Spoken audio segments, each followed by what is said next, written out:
DreAllDay.com. You're now tuned in to the show where you learn the discipline to show up day after day to do the work, the confidence to put yourself out there boldly and authentically, and the mental toughness to continue showing up, doing the work, putting yourself out there, even when the success you've expected to achieve has yet to be achieved. Where the hell is it? And on top of all this, you get a huge dose of personal initiative. What is that? That is the go-getter energy. You know what I'm talking about. When you just feel like, you know what, you're going to go make something happen instead of waiting for things to happen. You know what I'm talking about? Of course you do.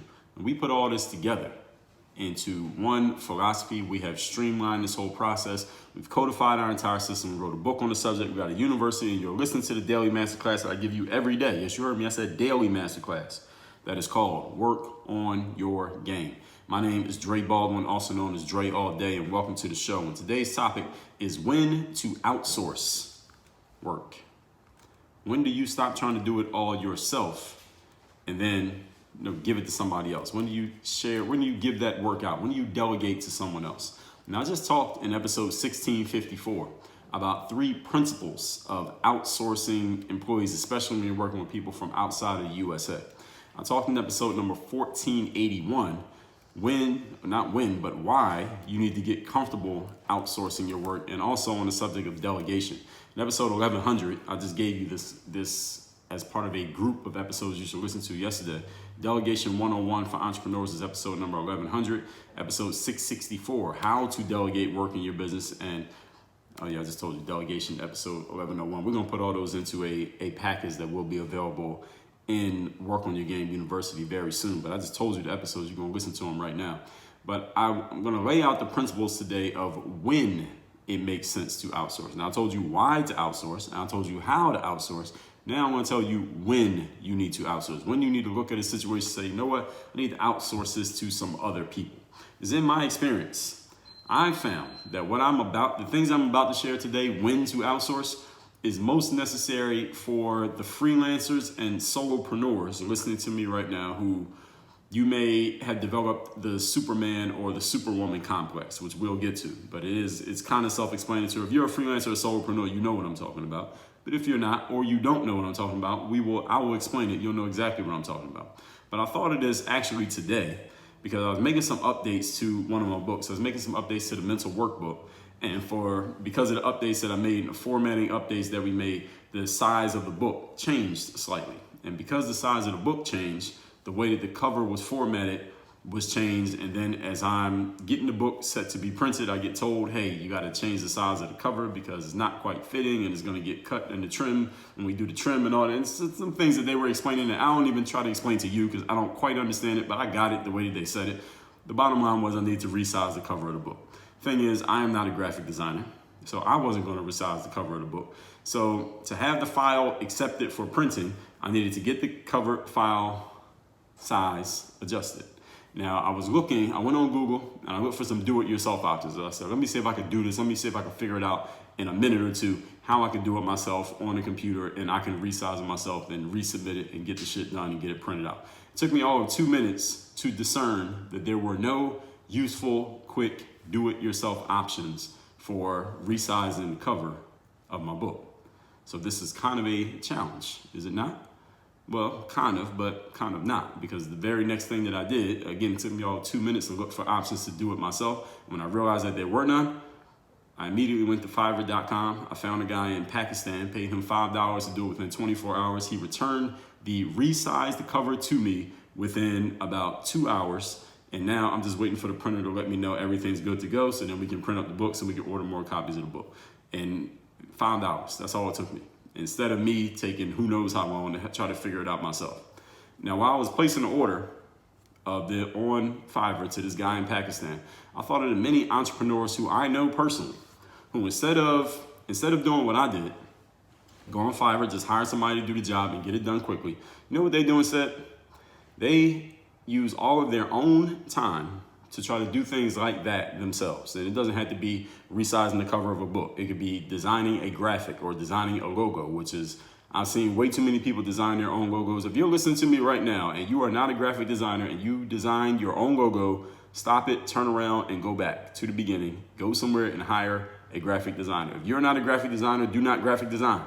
I see too many people trying to graphic design, and I blame websites like Canva for making people think they could be doing it themselves. No, you cannot Don't do it yourself. All right. There's a reason why you are not a graphic designer, and looking at your logo, that's the reason. All right. Don't do that. Stop it.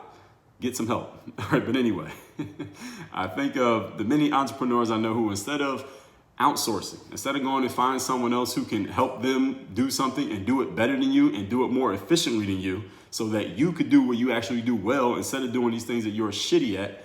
Instead, you know what they do? They take time away from doing the thing that they do best, which is definitely not designing a logo or graphic designing or redesigning or resizing the cover of a damn book cover. And then they just waste their time doing other things. So today, I'm going to help you out by telling you when it is time. It is absolutely time for you to outsource work to someone other than yourself. I don't care if you it don't got to be to Pakistan. You can outsource to the person sitting next to you. It just shouldn't be you doing that work. You follow what I'm saying? Point number one. Today's topic, once again, is when to outsource work. Number one, when you could make more money doing something else. I'm pausing there to let that one sink in. If you can make more money doing something other than what you're thinking about doing right now, or what you've been trying to do for the last 2 days and you ain't good at it, but you can make more money doing something else, stop doing that, outsource it to someone else, and then go do the thing that you actually can do and you can get paid to do. I'll give you a simple exercise. Now, every freelancer or solopreneur who's listening to me right now, open up a fresh new document on your phone or in your notes app, or grab a pen and paper if you like to write with your hands, whatever you do. And I want you to write down right now. It's very simple. 1, 2, 3. Just the number 1, 2, 3 on your paper or on your document, whatever. All right, you got that? 1, 2, 3. Now I want you to fill in each one of those lines, number 1, number 2, number 3, with the 3 things that you do best, business-wise. The 3 things you do best as far as like how you make your money, what you can charge money for.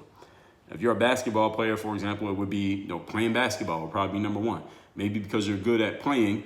Maybe training people might be number 2. Maybe because you're in good shape, maybe you could just train people who ain't even basketball players. Maybe that could be number 3. I don't know what number 3 is. Maybe you look good, you're a model on the side. So that could be number 3. Maybe you do brand deals because you got a following on TikTok. Whatever it is, write down the top 3 things that you do when it comes to making money. The top 3 skills that you use to make money. That's the best way of saying it. So for someone like myself, it would be writing, speaking, recording. These are the 3 things that I do best. Writing, I mean, you're maybe on my email list, you probably get my emails, maybe you read some of my books. Speaking is like this, being on this microphone is speaking, and recording might be making videos, it might be, you could call this recording as well, because I'm recording it as I'm talking. But write down the 3 things that you do best. What are they? Only 3, not 5, not 4, not 17, 3. Now, that you had these 3 things written down, it shouldn't have took you long to figure out what they are. The next time you are struggling with a task, and it's taking you effort, it's taking you time, it's draining your energy, ask yourself the following question. Is this task in my top 3? And since the answer, no, let me not assume. Okay, if the answer is yes, the task is in your top 3, keep working. Because that means that's something you need to get better at, because it will enhance one of your top 3 skills. But if you're struggling with it and it's taking you longer than you expected and it's draining your energy, it's probably not in your top 3. So understand that just because you're at work doesn't mean everything you're doing has to be a struggle. Now, are there going to be grinding days and times you don't really feel like it? Yes, but it shouldn't be every day. If it's every day, you're probably doing the wrong job. So if the answer is yes, this is in my top 3, keep working. If the answer is no, and I'm assuming it's probably going to be no, in my experience and the entrepreneurs that I know and the challenge that I see, the answer is probably no. Here's the question you ask yourself. Can I hire someone to do this job for like $20 or less? $20 or less, then I don't want to hear any excuses from anyone listening to this. Now, depending on the level that you're at in your business as an entrepreneur, that number could go up to $100 or less, or $150 or $200 or less. Can I hire someone for a reasonably cheap price? Let's just call it reasonably cheap. You decide what's reasonably cheap to you.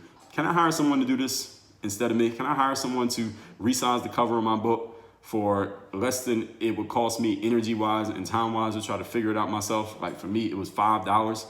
If the answer is yes, outsource.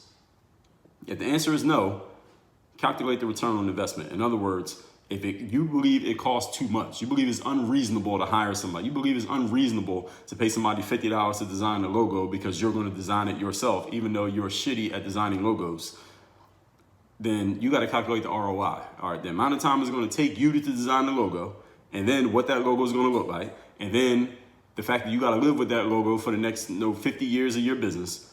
Versus if you were to go find somebody else to do it. Listen, go on Fiverr, hire somebody who offers you unlimited revisions, and then just keep getting it revised till you find something that you like.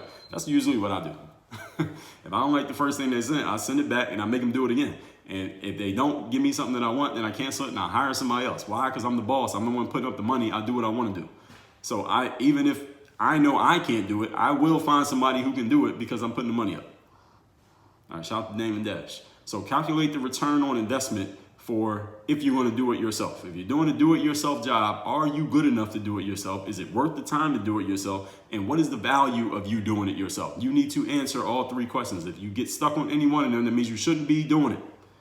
And let me help you out. Instead of you even having to ask yourself those questions, just default to not doing it. Why? Because this will condition you to stop trying to do everything yourself. This is the Superman complex or the Superwoman complex. When you as the freelancer or as the entrepreneur, you start your thing by doing everything yourself, and then you just keep doing everything yourself. The challenge with doing everything yourself at the beginning is that you actually get good at it. So you start thinking that that's the only thing you need to do to be successful. You just do it forever. Problem is you get into tactical hell of you're doing everything yourself and you don't have any time to actually grow or work on your business because you're doing all the work in your business. Am I speaking to somebody right now? I know I am. So calculate the return on investment for what it would be worth for you to do it yourself. The whole deal, everybody, is for you to, over time, maneuver your time in business to the point where you are spending as much time as possible doing what you are best at, which is also the thing that you are the least fungible in. Fungible means replaceable. How easily replaceable are you? How easily replaceable of a KDP cover designer am I? I think I'm pretty replaceable in that industry. I could easily be replaced. Why? Because even if it took me 10 minutes to resize the cover of somebody's book, all right, for $5, it's not even worth my effort. So I'm easily replaceable by this guy in Pakistan. He would have all the customers, I would have none of them. And I don't have Photoshop. I think it's a Photoshop job. I don't have Photoshop.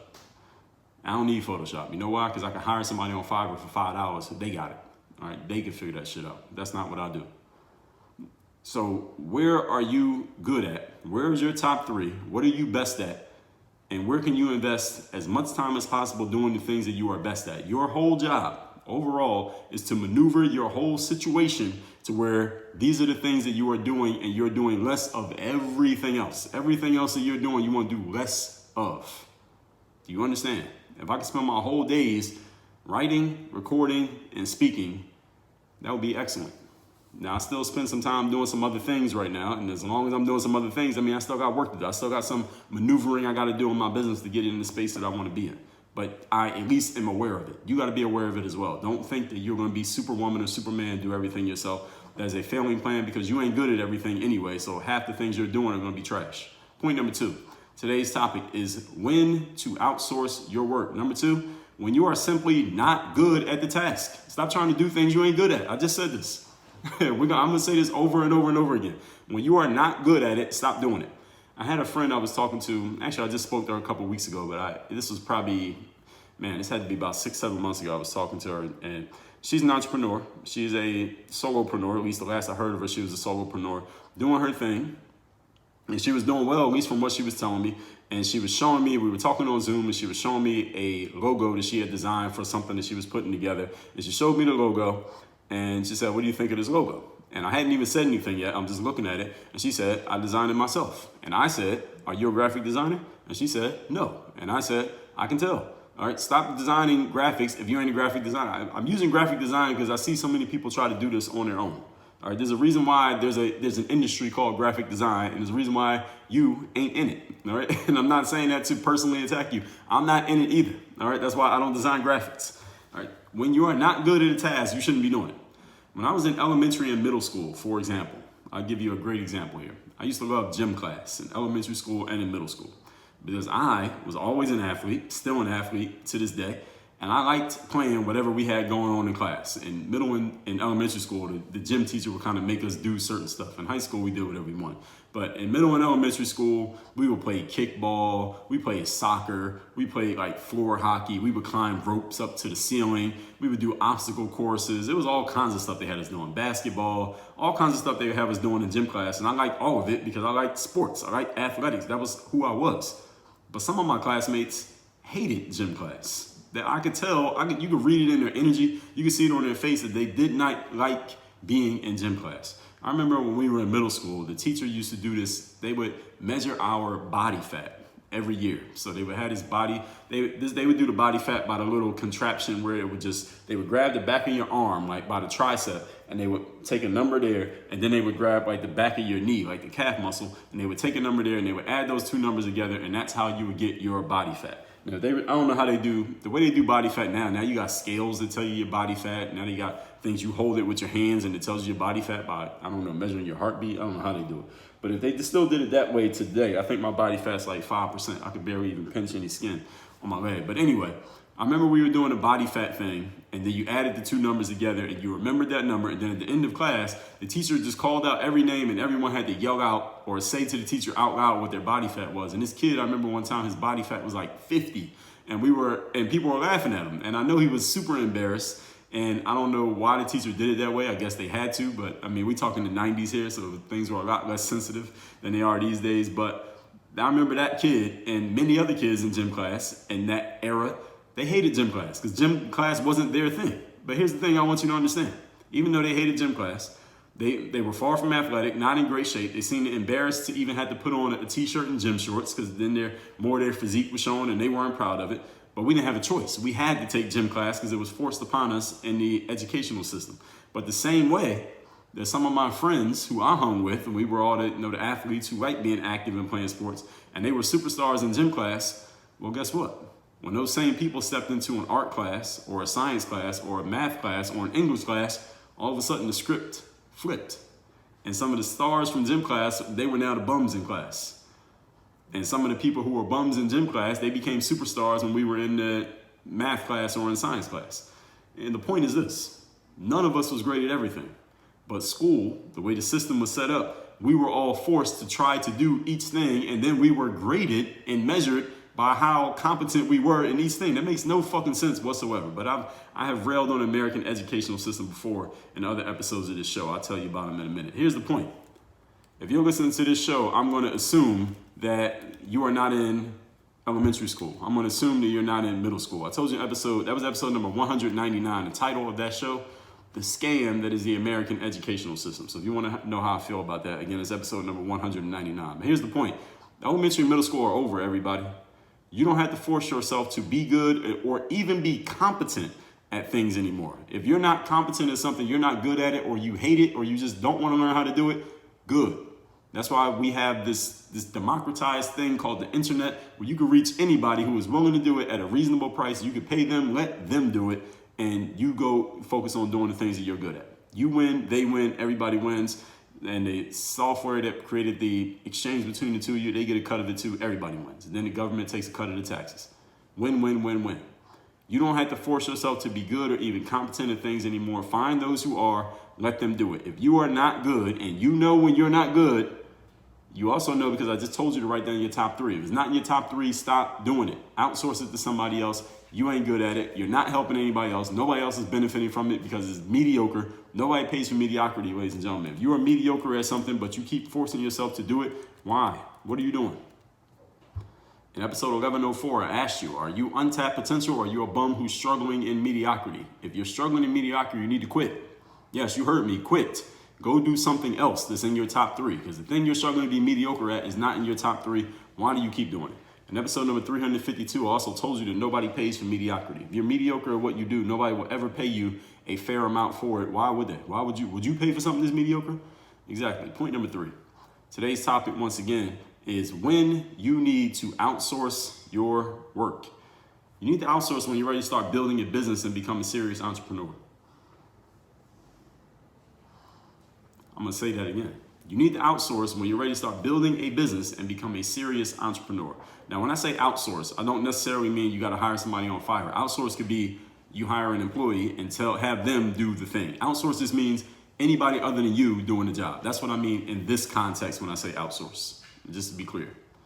But to build a business and to be a serious entrepreneur, you cannot be doing everything on your own, because I already gave you the reasons. Number 1, you ain't good at everything. Number 2, the things that you are best at that bring the money in, if you're spending time doing other things other than that, then how's the business going to sustain itself? Because you ain't even doing money-making activities. What sense does that make? How does that add up? Trick question. It doesn't add up. Businesses put people in their right roles. All right, this is how businesses grow. The right people are in the right spaces. We just talked about this in episode number 1702. If you want your business to thrive, you got to put everybody in their right roles. Like a sports team, everybody has a role. When everyone embraces their role, that team becomes successful. When everyone does not embrace their role, that team crumbles, even when they have talent. And if you don't have anybody in the roles that need to be filled and you're trying to fill them all, you will either run out of time or you will run out of talent. You will probably run out of both, and you only have a team, so you definitely ain't gonna win. All right, you can't beat the world by yourself. In episode number 1187, I told you the 3 necessary roles that need to be fulfilled on every team. Again, that's 1187.